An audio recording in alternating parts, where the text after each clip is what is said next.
यहाँ पर मस्जिद नहीं थी, यहाँ पर दरगाह नहीं थी, यहाँ पर कुछ और था। ख्वाजा गरीब नवाज की मदद लेना पड़ा और उन्होंने अजमेर शरीफ का मुद्दा बीच में लेके आए। इम्तियाज जलील और असदुद्दीन ओवैसी का रिएक्शन आ गया और बहुत ही ज्यादा एंग्री वाला रिएक्शन आया है। जैसा कि आप लोगों को पता है कि अजमेर शरीफ में जो चल रहा है, यो मतलब याचिका दायर करी गई थी, उसे निचली अदालत ने एक्सेप्ट कर लिया है और उसके बाद वहां पर सर्वे की जांच के आदेश देने की एक तारीख रखी है। उस पर रिएक्शन आ गया इम्तियाज जलील का और असदुद्दीन ओवैसी ने क्या कहा है, तो सबसे पहले आप भी उनका रिएक्शन देख लीजिए। 800 साल से दरगाह है ख्वाजा अजमेरी की। 800 साल उस दौर में मुगलों ने हुकूमत की, बादशाह अकबर ने वहां पर बहुत कुछ तामीर करवाया। फिर मुगल ख़त्म हुए, मराठाओं का राज शुरू हुआ। फिर मराठा के बाद उन्होंने अजमेर को 18,000 रुपये में अंग्रेज़ों को बेच दिया।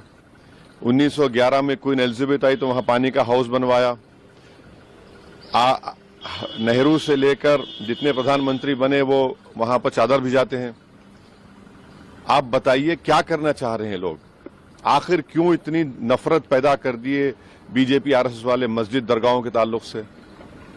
प्रधानमंत्री नरेंद्र मोदी खुद चादर भिजाते हैं। अब बताइए उस पर क्या बोलेंगे वो? उन्होंने मिनिस्ट्री ऑफ माइनॉरिटी अफेयर्स को पार्टी बनाया तो नरेंद्र मोदी की सरकार उसको बोलेगी कि वो दरगाह है ही नहीं है।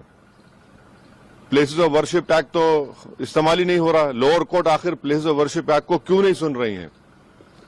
आप हर जगह पर जाकर बोलेंगे नहीं यहाँ पर मस्जिद नहीं थी, यहाँ पर दरगाह नहीं थी, यहाँ पर कुछ और था, तो फिर कल कोई मुसलमान जाकर कोई बोल दे जाकर के नहीं यहाँ पर ये नहीं था, यहाँ पर वो था। कहाँ रुकेगा फिर ये?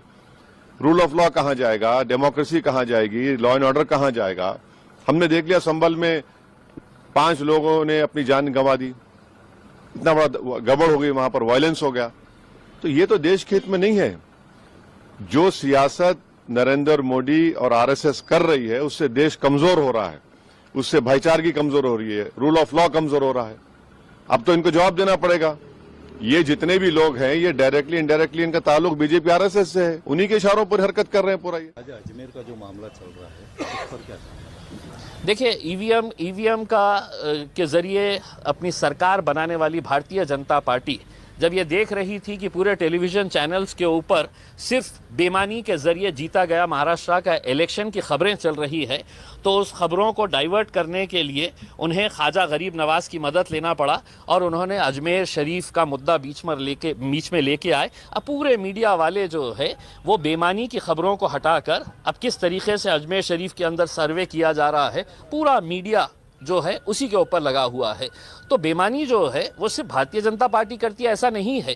वो भी कह देते हैं कि मीडिया वालों, यहाँ तक अब आपको हमने इलेक्शन तक बात करने की थी, अब हम आपको नया मुद्दा दे रहे हैं। अब तो जैसा कि आप लोगों ने देख लिया होगा, यहाँ पर असदुद्दीन ओवैसी और यहाँ पर इम्तियाज जलील ये बोलते आए कि जो कि भाजपा पार्टी है उसने ये लोगों का ध्यान मतलब हटाने के लिए ये चीज करी है ताकि जो चुनाव हुए हैं उनसे लोगों का ध्यान हट जाए, जो बेईमानी का ध्यान हट जाए। तो आप लोग इस बारे में क्या कहना, कमेंट करके जरूर बताना। मेरे चैनल को सब्सक्राइब जरूर